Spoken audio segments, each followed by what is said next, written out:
So in powerlifting, what you do is you basically train off of your 1 rep max in percentages for your main lifts of squat, bench, and deadlift.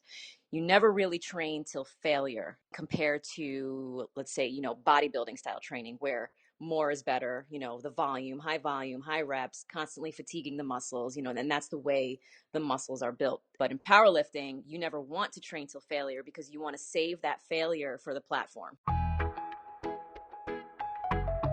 Hey everyone, welcome back to another episode of Lionheart Radio. We are currently in the beginning stages of summer, and it doesn't matter if you are a gym rat or a weekend warrior or an endurance athlete or some combination of all of them, kind of like myself. Everybody has one thing on their mind, and that is looking good naked. Everybody wants to look good and have some payoff for all of the hard work that they're doing behind the scenes. Everybody at Lionheart Radio is no different, from the host to the people that we have working behind the scenes. Now, if there is one thing that separates us apart, it's essentially the fact that we are not willing to sell you any bullshit. So what we've done is we've taken out the whole crash diet. We've saved you the 6 weeks to the next 6-pack plan. And we've taken all of the knowledge that we have, collectively pooled it together, and put it in a document, a book, that you can download for free on lionheartrad.io. In that book, we have things that are going to help you get sustainably lean. We've got which workouts will help you burn more fat. We have tips on how to keep track of your daily calories and nutrition. And we've even got a glossary in the back with a list of movements and how you can plug them into your programming when you are looking for a desired result. Now, just like the show, everything is free. Go to lionheartrad.io and download your free ebook.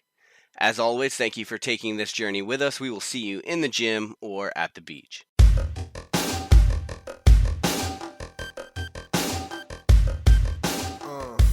As far as eating goes, so I am a nutrition coach. I am a fitness nutrition specialist, and I basically work off of calories and macronutrient goals, which pretty much almost everyone does now, which before you didn't really hear a lot of people talking about, macronutrients, hitting your calorie goals. It was a lot of cookie cutter and what I like to call bro diets.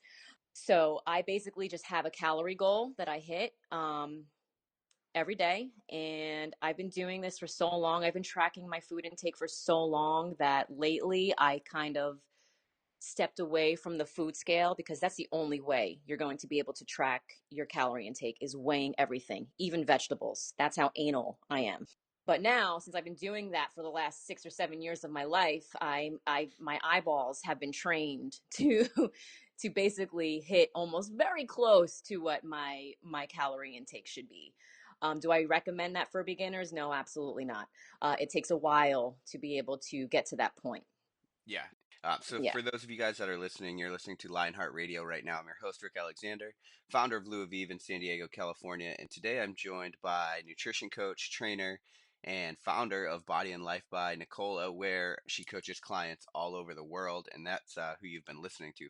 So, Nicola, just to give people a little bit of a background and kind of why they should listen to you, how did you get started in fitness? And then could you also kind of give us a little bit of background into your fitness journey? My fitness journey actually doesn't have a positive start. I was in a very tumultuous relationship where there was some abuse going on in both mental and physical. And, I'm very willing, to be open about it and talk about it. That's basically how I found my strength was from dealing with that shit. And I was with this person for 5 years. And I would say about the last year of that relationship, at this point, I had put on, I don't even know, probably about 30 or 35 pounds of fat. And I was just obviously, mentally torn down to, a bloody pulp. And I felt, just defeated. And I was never like that, ever, before meeting this person. And finally, just that last year, I had enough. I had enough of the bullshit. So I went and I signed up with a personal trainer at Bally's Gym in Aventura, Florida, which is in North Miami. Mhm. And my first trainer, my first personal trainer, his name was Clinton Coley. I'll never forget him. And he just helped me, we started getting strong. I started losing the fat that I had gained. And I remember this one thing that my ex had told me during that 5 years. And he's like, no one will ever love you the way I love you. No one will ever be attracted to you. You're a piece of shit. And once I started losing fat and getting fit, I started getting, obviously attention from random men, just walking in the gym or walking in the store, in the mall or whatever. And it Sure. clicked finally. It finally clicked. I'm like, wait a minute.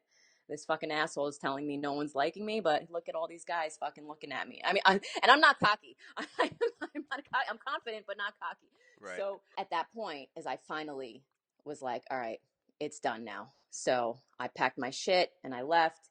And ever since then, I was addicted to the gym. However, there had came a point years later where I got pregnant and, I'm a mom now, she's 8 years old, but I had lost my desire, I guess. I had gotten lazy. And again, I went back and forth between, gaining fat, being skinny, gaining fat. So after I gave birth, I, first of all, I gained 54 pounds while I was pregnant, which is very not even it's not necessary. I think the what you're supposed to gain is like between 20 to 30 pounds while you're pregnant, but I took eating for two very seriously. So it was a very serious job for me. So I had lost all the baby weight and then some. And that took me about 10 months to do that. It wasn't necessarily the healthy way. I went through the starvation dieting route and doing endless amounts of cardio every day. And then a year later, I wound up putting the 35 pounds back on again. Hmm. At this point, and this is when I started working again. I was in the corporate office. I was doing the whole, 8 to 6 job thing. And of course, I got lazy. I got tired. I couldn't find, the schedule that was going to help me get into the gym and stick with the food. Right. And then I got to a point again. I'm like, I'm sick of this shit. I'm sick. I can't fit into my clothes. I can't do this. I'm ashamed of going to the beach with my own daughter. So at that point, I finally I just got my ass back into the gym, and ever since that decision, I have stuck with it, and I have not stopped. And Yeah. that's been the last 7 years now. Well, I think it's awesome that you're extremely kind of real and being vulnerable about that because I think, it's easy for people to look at kind of where you're at right now in your journey and see like where you're at just on social media. Like you've been really successful there. And I think it's going to be really easy for people to step back and be like, well, no shit, it's easy for her because she's naturally fit. So to hear Yeah. that struggle, I think is huge from you. Yes, yes, yeah. Not a lot of people know about that, the real background where I really came from in my fitness journey. Yeah, for sure. And it's interesting too. I always have an idea of where I think these shows are going to go, and then sometimes they just take a right. But I love it. As far as I just wanted to touch back on something like that, the abusive relationship part, just for a minute, because I think a lot of people that are listening to this, not everybody is at rock bottom, right? A lot of people are just kind of miserable. They're kind of Right, like in that corporate gig, or they're like, God, I'm fucking unhappy, and you kind of gain weight. It's something I talk about a bunch on the show, but you kind of gain weight a little bit over time. So it's never enough to make you be like, oh God, I got to change. You right. just slowly like creep into that like kind of miserable situation. So I'm curious whether you have advice for people in that situation. Cause again, I think it's easy for people to listen to you, who's very like, well, fuck this, I'm getting out of here. And people just aren't that strong all the time. So I'm kind of wondering for people that are kind of in these like, abusive situations or situations where they're just kind of, like getting further and further in and more unhappy, like what kind of advice do you have for them? It's so hard because I understand, you're scared. You're scared of leaving this person because you start to believe the things that they say to you. And, me being as an example, it took me 5 years to finally realize that this fucking person was a piece of shit, because it's hard. Love is blind, I guess. Yeah. Yeah. Love is Well, blind, and you believe everything that they say. if I could give advice on that, I mean, you have to get away from them in some form or another, even if it's, an hour going to the gym. The gym helped me tremendously. Even till this day, I use the gym as a form of mental therapy for me. It Hmm. is much cheaper than going to see a psychologist or a psychiatrist or whatever. And I take out all of my emotions on those weights. Like I get angry with those weights. I take any pent up aggravation that it's deep down inside of me, and I take it out on those weights because the weights don't lie to you. You either get it or you don't. and Yeah, they don't talk back. They don't hit back. You know what I mean? So it's a form of release. But as far as getting out of that situation, it's got to be little by little. You have to go, talk to someone, see a professional, a mental therapist. Go get, even if it's to the gym an hour a day. You're going to see when you're in that alone time, and there are others talking to you, and others are giving you, some sort of gratification as far as being a good person and a good individual. It'll click eventually. But man, I know yeah, so many women that just constantly go back to it. They'll break up with them and then go right back, and you can't really help a person like that. You know what I mean? You could lead a horse to water, but you can't force it to drink, you right. know? Yeah, yeah. No, I completely agree. And it's always hard when you're on the outside looking in because you're just like, God damn, why are you not seeing what I see? But when you're in it, it's a difficult It's situation. yeah, it's really difficult. I Yeah. don't even So, so you mentioned using the gym for therapy, and I think that's something that probably a lot of people in the fitness industry are are super familiar with. Like sometimes training's out the window, and it's like, nah, I'm gonna be in here till I work this shit out. But I'm curious, are you an emotional eater as well? That is one thing I am not. I am not an emotional eater. I've gone up and down with my eating over the last 12 years. When I first started training with my first personal trainer that I had mentioned earlier, he didn't really give me like a diet to follow. He just basically told me, cut back on the fried foods, don't drink soda, the basic, what any trainer will tell you, eat a lot of vegetables, only lean meat, Hmm. chicken and fish. So I had did that for a while. But then at that age, I was young at that age. I think I was still in college. I was more concerned with like getting fucked up. And then, when you're fucked up at 3 o'clock, what do? You go to Denny's and Hmm. IHOP and Yeah, you yeah. freaking stuff your face with the lumberjack slam. So, Where did you go to uh, college? FIU, Oh, okay. Florida International University down here in Miami. Oh, okay. I was in Boca, and we're like the Uh, same age, so that's funny. oh, okay. We were eating You, pizza in the same place on the same nights. do you live down here in Florida? No, I don't anymore, but I went to Oh, college at oh, Lynn University. Yeah. oh, okay, that's awesome.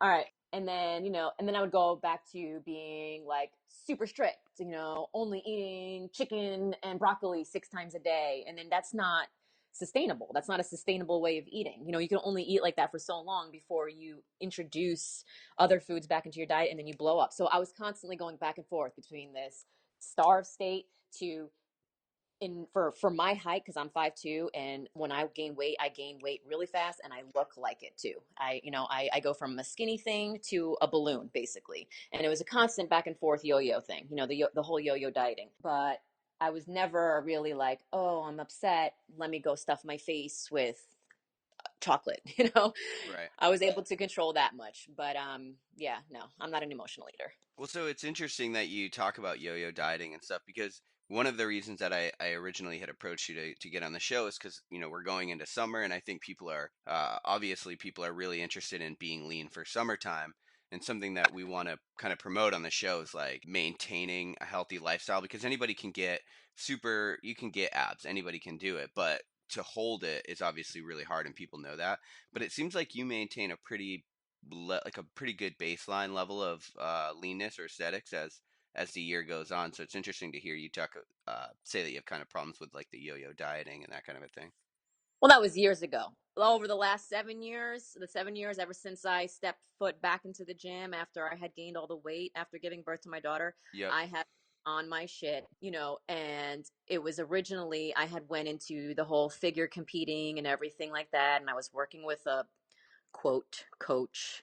And I Mhm. say quote because it was really an awful way of dieting. So it was my first two figure preps that led me into researching and learning and Mm. teaching myself and becoming certified and figuring out what was going on with my body. Because after those two figure preps I had done, my metabolism was, Yeah. I don't want to call it, I don't want to call it metabolic damage because there's no such thing as metabolic damage. But there was definitely some heavy metabolic adaptations going on there. And I remember I was trying to get back into another figure prep after those two shows about 6 months later, and I was pretty heavy at this point. And I went back to that same coach. This was before I started doing all my research and everything. Mhm. And he had put me back on a diet, and we increased my cardio. And every check-in every week that I went back, I was continuously gaining weight on a restricted calorie diet, on an hour and a half of cardio every day, and here I am, I'm gaining weight slowly. So Mhm. there was really something going on with my body, and I asked him, and he's like, I don't know what you're talking about. And I'm like, all right. And I'm like, so this is the end of this prep. I'm not getting back on stage for a really long time. So that at that point, I went home right away and I went on Google and I started Googling everything. And I wound up coming upon Lane Norton's YouTube. Mhm. That's I'm not sure if you heard of Lane Norton, Yeah. Bio Lane. Yeah. Okay. So it just like all of a sudden, this was when he also thought, metabolic damage was a thing, and then a year later he comes back and he says, it's really not a thing. But anyway, he and I was like, oh my god, this is me, this is what I have, this is what's going on with my body right now. And then at that point, I had reached out to Lane. I emailed him. I'm like, help me, what am I going to do? And he's like, $700 for a 1 hour phone consult. I'm like, okay, never Uh, mind. yeah. I'll figure this shit out on my own, but thanks, Doc. Yeah. And that's when I went back to, I started studying through ISSA for my fitness nutrition specialist certification. And I actually started going back to college, back to FIU, and I registered in the dietetics program. So I have a whole bunch of knowledge now under my belt. And that's how I discovered the whole calorie tracking, macronutrient, reverse dieting, flexible dieting, if it fits your macros, all of that. Mhm. It just became so much easier for me over the last 7 years. And I had to, after that whole metabolic damage thing, the one thing he did tell me is he's like, you're gonna have to stay this way. I was pretty overweight for my height. He's like, you're gonna have to stay this way for a while, and you're going to have to reverse diet. This is the advice that he gave me. You're going to have to reverse diet into a higher calorie state, and you're gonna have to stay there for a while. And you have to allow your metabolism to, I hate using this word, but reset, because you can't, like, there's no such thing as resetting. You know what I mean? But you Right. have to give your all of your hormones and your metabolic processes time to align back into where it's supposed to be. Yeah. So I had to stay that way for a while, and then after that, I went back and forth. I was able to now go back and forth between cutting phases, gaining phases, cutting phases, gaining phases, at least 6 to 8 months of both. And so I attribute those cutting and gaining phases and building a decent amount of lean body mass over the last 7 years to being able to maintain that physique now. Do I carry extra fat? Yeah. But I can eat now to the point of, I mean, I can go ham on the weekends. I can have double bacon cheeseburgers, pizzas, donuts all weekend, and I'll only put on maybe 2 pounds. Hmm. And, it's water weight, basically. Right. But now, for the last 2 years, actually, I've been following intermittent fasting, Mm.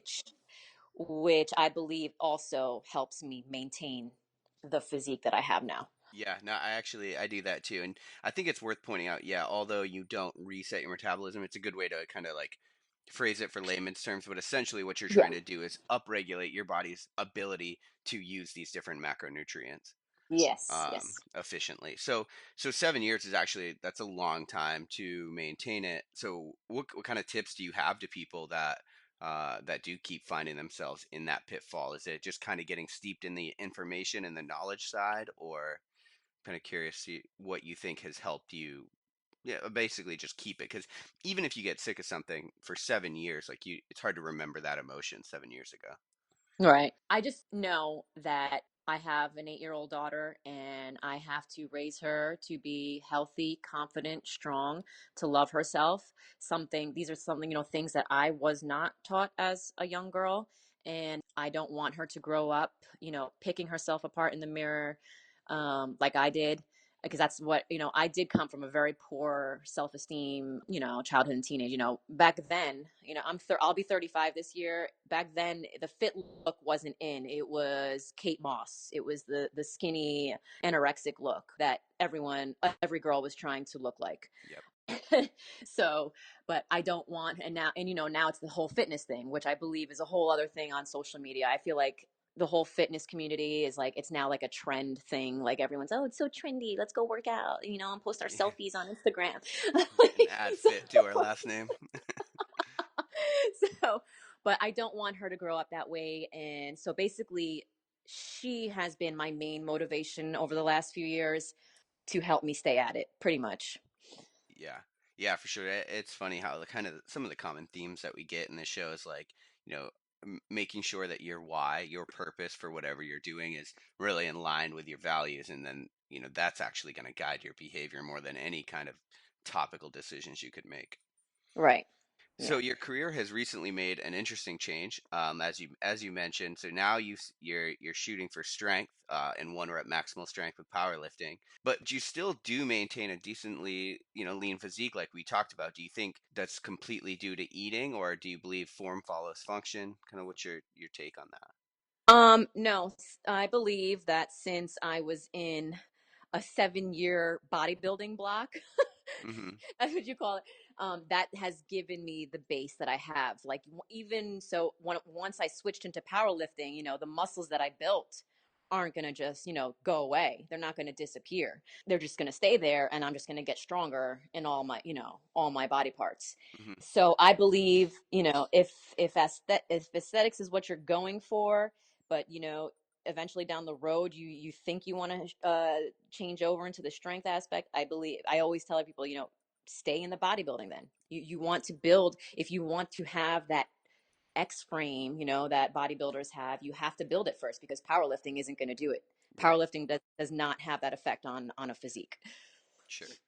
Have you had people tell you that you are going to have to gain weight in order to really, I don't know what your strength goals are, but in order to really reach them? No, they don't really necessarily tell me I have to gain weight, but you do have to eat the right amount of food to be able to put the strength gains on. It can be very controlled via reverse dieting. I work with a couple of powerlifting, competitive powerlifters also, and the way I keep them relatively lean while increasing their calories is through the reverse dieting. So it's really, really small increments over time. And, it's like maybe 1 week I'll increase the 100 calories, and the next week they gain 2 pounds. So now that week when they check in again, I won't increase their calories because they already had put on 2 pounds. We have to let their body adjust to the increased intake. Hmm. That's how you can prevent too much fat gain at once. But I do know it is a common theme, the quote fat power lifter. You Yeah. got to be fat. But I mean, you could look at someone like Marissa Inda, and I mean, she's amazing. Yeah. She's record breaking, and not and she still has a six pack.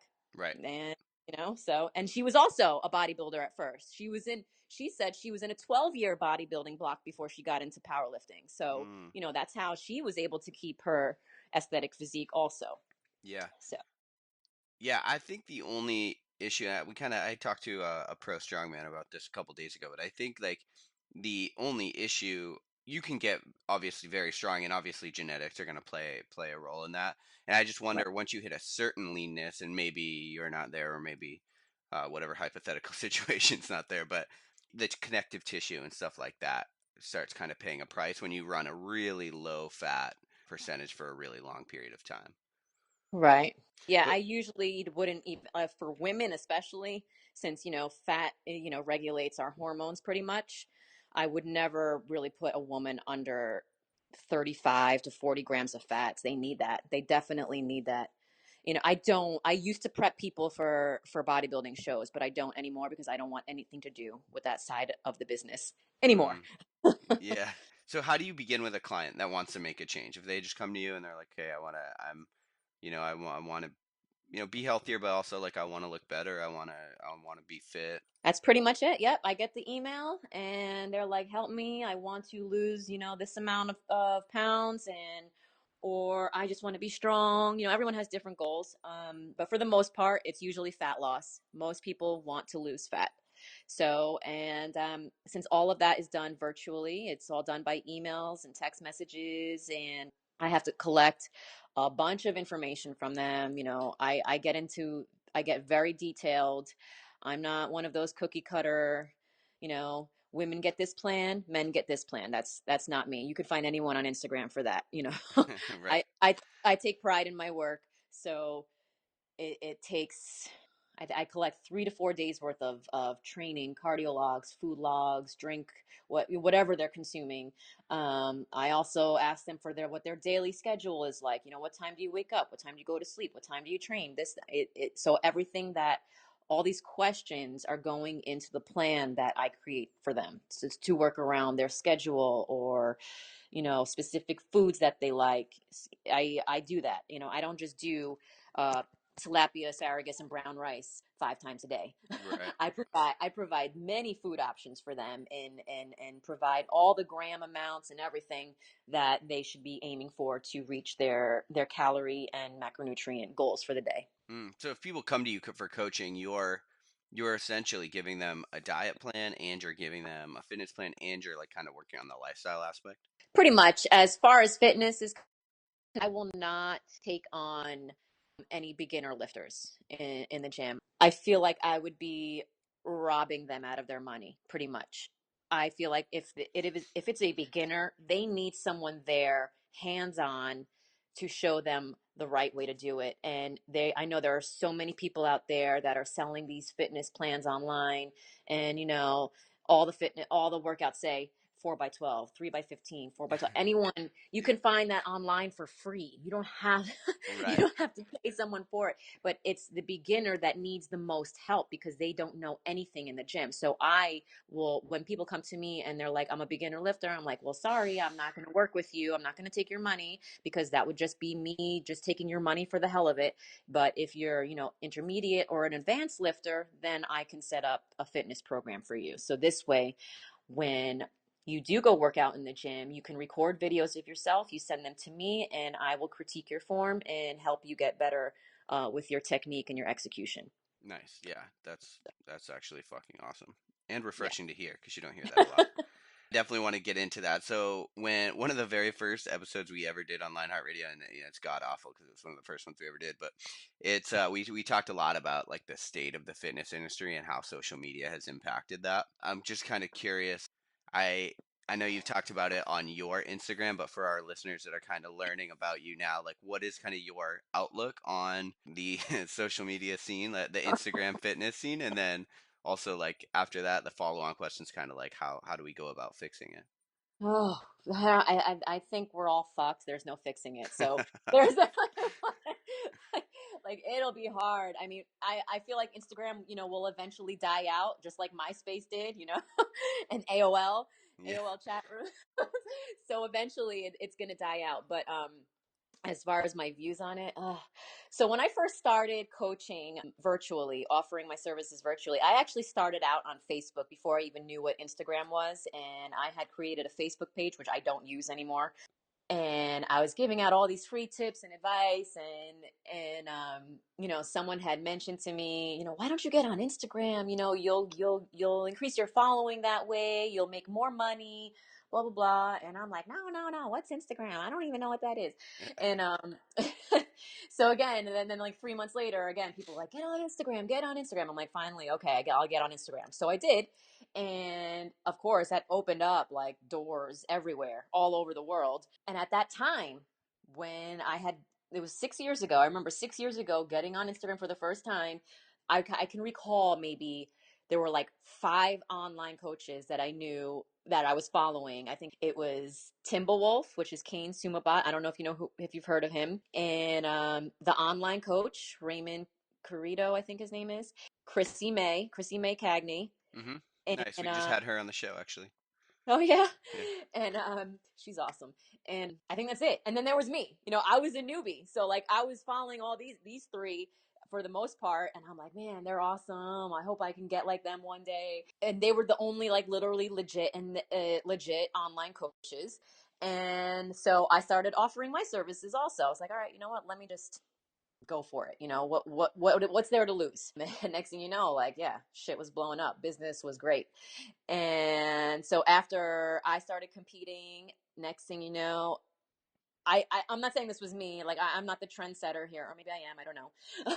And next thing you know, everyone on Instagram started competing, and then after they did their first show, they are now an online coach. They're prepping people. They're basically freaking recycling the diet that was given to them, that was given to 10 other people before them, and Mm-hmm. and oh, it's just gotten so it gets very frustrating because when you're working in the industry hands on and you're working with people that's how most of my clientele, even my in-person training clientele, finds me, is through Instagram. Right. So it's always conversations about, oh, do you see, Paige Hathaway did this, and then and I'm like, and Michelle Lewin did this, and I'm just like, oh god. And so many people don't even know the truths behind most of these famous fitness models. You know what I mean? Like what's really going on in the background. And even the competitors, all the women on steroids, they don't freaking admit to it. The photoshopping, the ass implants, the fat injections, that no one wants to be honest and open about it. Like if you're doing these things, at least just tell us. You'll be more respected if you Sure. tell us the truth. You know what I mean? I don't judge. If you want to get ass implants, great for you, but don't tell us it's only freaking squats and deadlifts that helped you build your ass. Or conversely, a woman that stays shredded with veins bulging everywhere all year long. Oh, it's only diet and exercise. I promise I don't use anything. Bullshit. You fucking bullshit. It is not possible for a woman to stay that lean all year long. You know what I mean? It's Yeah. it's we have estrogen, and estrogen is our main is our main freaking hormone that makes us hold water. It makes us hold fat. So as I mean, I if I didn't make so much money from Instagram, I probably would have deleted my Instagram account a long time ago because I'm honestly sick of the bullshit. Right. So, But that's the problem, right? Is like there's these people that we're referring to, they have a lot to lose by telling the truth. Uh, yeah. you Yeah. know. And Yeah. that's something we struggle with too, because it's like I was just talking about this last night actually with somebody, but it's like you have to find the common ground because uh, the truth isn't always the sexiest thing in the world, but then um, also the what is the sexiest thing in the world so far from the truth. You got to kind of find that common ground so you're like not putting out shit information, but you're getting money, right? Because you want to make a life out of this. Oh, yeah, yeah. But at the same time, I have morals. I'm not just in this, business just to make money. I am in this to help people. And making money is just a bonus, you know. Hmm. That's how I look at it. I love my career, but I know so many of these people that are offering their services online, they're more concerned about how big you're making their pockets. And I can't agree with that. I've unfollowed probably more than half of the people that I used to follow when I first got on Instagram. And most of the people that I followed on Instagram to begin with were people in the bodybuilding industry. And like I won't even go to expos anymore. I won't even, do the Arnold or the Olympia or the Europa. Like I'm just because everyone there, I'm like, oh, look at all these fake ass fucking Instagram fuckers Yeah. everywhere. Yeah. So, I don't want to come in this place. So, Yeah. Yeah, well, and I think bodybuilding's honestly probably like the epicenter, the worst of it because it's such a subjective world. Like it's literally what do you look like? So yeah. And that's funny because I was just talking about this with one of my personal training clients last night. She's like, yeah, well, the last time I had went to the Olympia, she's like, I follow all these people like Bradley Martin, and she's like, none of them look how they look on Instagram. Oh, really? Like, yes. And I'm like, well, I'm not surprised. Everyone looks a lot bigger on Instagram than they are in person. And, it's all about the angles and the lighting and, of course, photoshopping. So, Photoshop, yeah. yeah. Well, one of the things that I was looking on your website, one of the things that I like that you do within the fitness industry is you kind of it looks like your ebooks, instead of you selling this like recycled garbage templated program, you actually sell like an ebook that's like more of like a philosophy based around whatever you're selling. Correct. Actually, speaking of my website, that website is very outdated. I haven't updated it in probably 2.5 years now. And honestly, those ebooks, I wouldn't even recommend anyone buying them because Okay. don't buy those ebooks because they are old views and thoughts. I have completely, retrained my brain and way of thinking and coaching. So, like, yeah, Yeah. that's basically. But yeah, I mean, I never made those books to, say, follow this plan. You have to find what works for you, but here's the guideline to follow. You know what I mean? You might have to tweak your numbers here and there, but this is just an ebook to explain to you what carb cycling is or how to gain muscle. Right. But yeah, never like a regurgitated freaking template. Yeah. Well, I actually really like that because that's I like that you admit that. Kind of like that's something I've struggled with too. Is I'm in the middle of writing a full like a hard copy book right now, and by the time I get to editing, I'm like, fuck, some of these views have changed. I don't really believe that. Do Um, you hopefully you go back and change them then? Right, right. No, I do exactly. Yeah, but it's like you gotta fight the urge not to rewrite everything. But within fitness, I think you get a lot of people that take this dogmatic approach, and so even if they're wrong, like we said, they have a lot to lose, so they just they'll just stick to their guns essentially for better or worse. Yep. Yep. And in society, we look at them and we're like, oh, well, it's like a flip flopper. Like we've talked about this on the show, and it's like, well, Jesus, your views haven't changed. Like, shouldn't they change? Shouldn't you Yeah. flip flop? Yeah. There's always something new to be learned, a new technique, a new style, It's so things are always constantly evolving and changing. And if you feel like you know it all, then you know nothing. Right. So, Yep. Yep. Yep. Very much so. Because the more you learn, the more you realize you actually don't know, and that's ex- especially true with our biology. yes, yes. So, what role do supplements have in your life routine, whatever, or do they have one at all? Pretty much not. They used to. When I used to be a believer in all of the bullshit. Okay. So basically I am supplement free. Sometimes I'm actually right now I'm in a phase where I am not using pre-workout, but the only supplement I will ever use is pre-workout. Right now, I'm taking a break from my pre-workout. That was the only supplement I will ever take is pre-workout, and it's the basic, caffeine, creatine, beta alanine, agmatine, uh, concoction. And I feel like, when those vasodilators get in your system, you're able to get more of a blood pump and stuff like that. So I agree with those. If energy and power, a power boost is what you need before a workout, great. However, there are plenty of supplements I don't agree with that people think that they need to consume on a daily basis, like BCAAs, glutamine, L-carnitine, fat burners, all these things are all bullshit. They're all bullshit.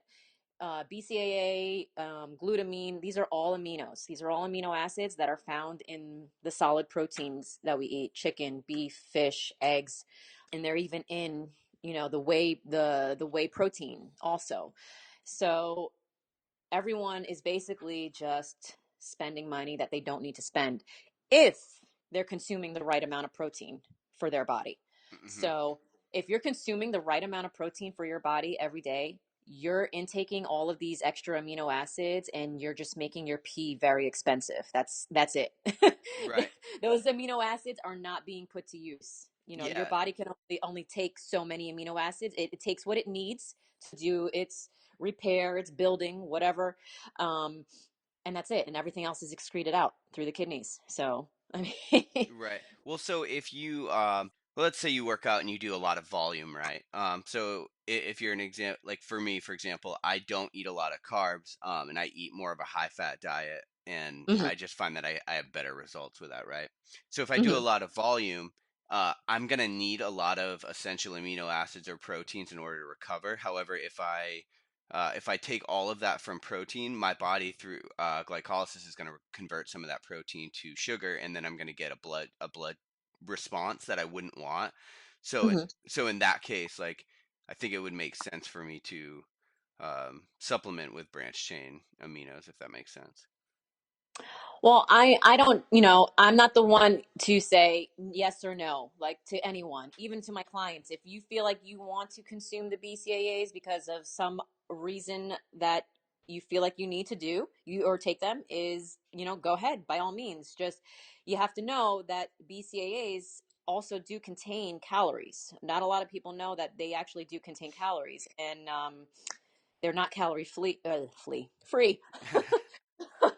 um like, because the label doesn't, I believe what the FDA does is anything under 5 calories per serving is not required to be labeled on the food label. Okay. So, but they do have the calories. So really, if you're dieting, this is my argument, is only for dieting. If you're bulking or you're maintaining, your calorie intake, fine, consume all the BCAAs if you want, or if they want flavor. A lot of people say, oh, I just do it for the flavor. Hmm. um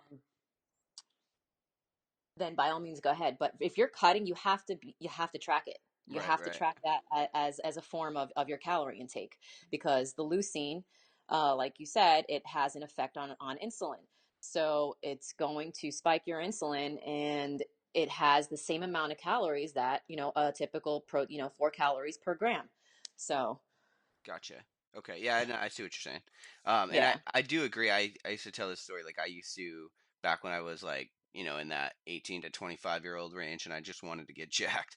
And yeah, I spent like $200 a month on supplements, and then one day I didn't. I literally cut them all out. I'm like, well, fuck, I didn't notice anything. Nothing changed at all. If I was to recommend any supplement, though, like, it would be creatine. Creatine is the only FDA approved sports supplement that has been proven to do what it says it does. Yeah, 100% agree with that, actually. Yeah. Yeah. Yeah. And there's So, a lot of like misinformation, unfortunately, around creatine just because of those same shit companies that they market it as all these different garbage yeah. products. But that's, that's why I don't take on any, a lot of supplement companies, they want to sponsor me. I'm like, no, thanks. I'm not going to be um a high-end sales rep for you. Basically, that's basically what it is on Instagram. You're right, not an athlete, and you're trying to push supplements on people that aren't even freaking necessary. So right, yeah, no, I 100% agree. Switching gears a little bit, does cardio have any role in your routine right now where you're trying to get stronger? I do about 2 sessions per week of 10 minutes. Okay, is it high intensity or We do a lot of explosive work, and, like, box jumps, and what else was it that we were just doing the other day? Gosh, I can't remember. Um, or like what cardio is for me are like heavy, like, dumbbell farmer walks. yeah, yeah. I mean, that's cardio for me. Or like, my coach had me do one day a strongman a workout. I don't know if you saw the video that I posted. It was a few weeks back. The yoke bar. I think it's Oh called the yeah, yoke. the yoke walk. Yeah. So that was crazy intense. But yeah, stuff like that. Stuff that's going to carry over into, becoming more powerful and strength, more strength. But I don't really do like sprints right now because I squat and deadlift so much. Sprinting would interfere with my leg recovery pretty Right. much Yep. for my next training session. Yep. And your neurological demand and all kinds of things. Yes, yes, yes, yes. No, that's good. So that's good. I think focusing I think like you maintain even with strongman movements like yoke walk and stuff, you can maintain that aerobic base and that aerobic capacity and have it actually cross over and you know Yep, of course. Yep. And, perfect. for a lot of my accessory work that I have to do after my main lifts, with the, like, the bicep curls, the tricep, the back work and stuff, a lot of that is higher reps. Like, sometimes he'll have me doing 15 to 20 reps of those workouts for each set. So if you're timing, your rest periods properly, that becomes sort of like a cardio workout to me. Anything right to me now that I switched over to powerlifting, Yeah. anything over 10 reps is now cardio. So Oh, you're definitely a weightlifter now then. yes. So I'm like, oh my God, what is this craziness? Yeah. Did when you were in your bodybuilding type phases, were you doing a lot of like the walking, really low level type cardio? Um, Actually, no. I was more into the hit, the high intensity interval training, or doing like jumping rope as fast as I can between sets and stuff like that. So Mm, it in the beginning, yeah, I was always told, you have to do steady state, hit is gonna eat your muscles away, and all the bullshit that you hear. Fucking like shut up. yeah. Yeah. No, there's so much garbage information out there. So that was going to be actually my follow-on question is what so you think you do promote more of the high intensity interval training for people that want to maintain a certain level of leanness all year? Yeah, if that's the goal, to maintain a certain level of leanness. But see, it's not only just a hit. It all of it really boils down to your nutritional intake. If you want to stay lean, you have to figure out or reverse diet to your maintenance levels and just stay there. You can't mess around with that, because if you go into a surplus, then no matter how much hit you do, you're still going to put on fat, because at the end of the day, it's calories in versus calories out that's going to either make you lose weight or gain weight. Mm. So Well, I so think what do you nutrition, mean by that though? Can you expand on that just a little bit? as far as calories in versus calories out. No, as far as you're talking about like you're talking about maintaining or staying really close to or reverse dieting. What kind are you talking about right there? So, in order to get to a lean physique, no matter, I guess it varies per individual. Some people need to Sure. lose 50 pounds, some people need to lose 20 pounds, others 10 pounds. You have to diet to get to that lean physique point first, before anything. So, once you get there, a lot of people don't know what to do at that point, Yeah. in order to maintain it. And that's where I struggled with, in the first couple of years of my fitness journey with the yo-yo dieting. I never knew what to do at the end. And, you just go right back to eating how you normally eat. And even if it's healthy food, you're still going to put on fat, because it's about the energy balance, the calorie intake. So in order to keep or maintain that lean physique, you have to slowly reverse diet. And that was mentioned earlier, where you're slowly increasing your calories, once a week, if your body is adapting to it the way it should. I know there's some people out there who will reverse diet and they'll begin to lose weight. That's a very small percentage of the population who have these amazing genetics. Right. But in order to keep that lean physique, you have to do those very slow increments. I'm not a believer in high jumps. I know that there are coaches out there that will say, no, increase your calories by 300 every week. I don't, especially for women.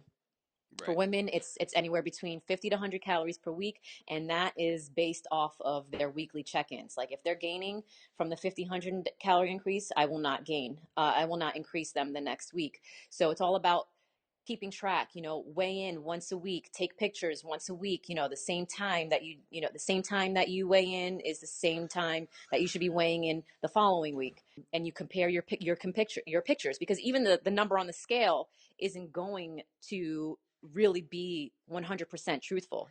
When you compare those pictures from week to week, is what's going to tell you the most truth. And that's my philosophy. Yeah. The Go ahead. Yeah, no, I was just going to double down on that and completely agree with the timing aspect of it. I think if you're going to test anything based on your physiological um, makeup, you have to make sure that you test at the exact same time, whether that's literally your blood levels, hormones, your physique, anything. Right. I agree. So I know this whole entire episode has kind of been like steeped in advice, but for the Lionheart kicker, the final question we always try to ask people is kind of based on everything that you've done up until this point and all the knowledge you've gained, if you could give people blanket advice, which is obviously really hard to do, and it was guaranteed that everybody in the world would hear it. They might not all follow it because, like you alluded to before, you can lead a horse to water, but if you could give advice and it was guaranteed everybody would hear it, what would you tell them? I would say stay committed on the course. If you have a goal, you will achieve it eventually. Don't give up on yourself. You just have to put the work in. Nothing will be handed to you. If you want to gain muscle, if you want to lose fat, you have to put the work in. Your husband, your wife, your dad, your mom, they're not going to hold your hand to the finish line. You are the only one that can get to the finish line. So it's either you're in or you're out. There's no half-assing mentality here. You can't be in between. Mm. Just stay the course. Hopefully Yeah. that's good enough. Yeah, no, I think it's good. Personal accountability is just, it's super hard. Like, it's really, everybody wants the onus to kind of be on someone else. And it's like, at the end of the day, no, this is your journey. This is your life. It's going to be shit or it's going to be awesome, but it's going to be dependent on the decisions you make. Yes, and the outcome is very rewarding. It's very rewarding. Yeah. So for people that are listening to this and they are interested in your philosophies and your coaching and stuff like that, how can they follow you? And then also how can they get interested in or reach out about coaching? Okay, well, they can follow me on Instagram, and that is Nicola_Denise. And then if they would like to reach out to me, they can either reach out to me through Instagram. I believe I have the email link on my bio, You do. or you can just email me directly, and that is body and life by Nicola at gmail.com. And the and is not an and, it's just the letter N. BODYNLIFEBYNICOLA at gmail.com. Okay, perfect. And for people that are listening to this, we'll link all of that up in the show notes as well, so they can Awesome. just go to it. Awesome. Well, hey, thanks for being on. I really appreciate you joining me Thank you today. so much for inviting me. All right, thanks, guys. Thanks for listening to Lionheart Radio. I hope that the information from today's show will make you fitter, happier, and healthier. For the show notes of this episode and every episode, head to www.lionheartrad.io. Yep, just like Lionheart Radio. And please, if you have the time, head over to iTunes and give us a 5-star rating. It really helps us to know that we're on the right track and delivering you reliable information and value. As always, feedback is welcome. If you have any comments on the show or like to suggest a guest, send me an email at rick@luavive.com. That's LUAVIVE.com. Thanks for your support, and we will see you next time. Bitch, I feel good. Don't I look stupendous? My shine is so endless, and shit you can do to end this. Even when I'm dead, niggas still gon' bump that chip shit. Coke white, Escalade on cinches for you dipshit. So you won't forget this. Midwest nigga be the coldest. Cleveland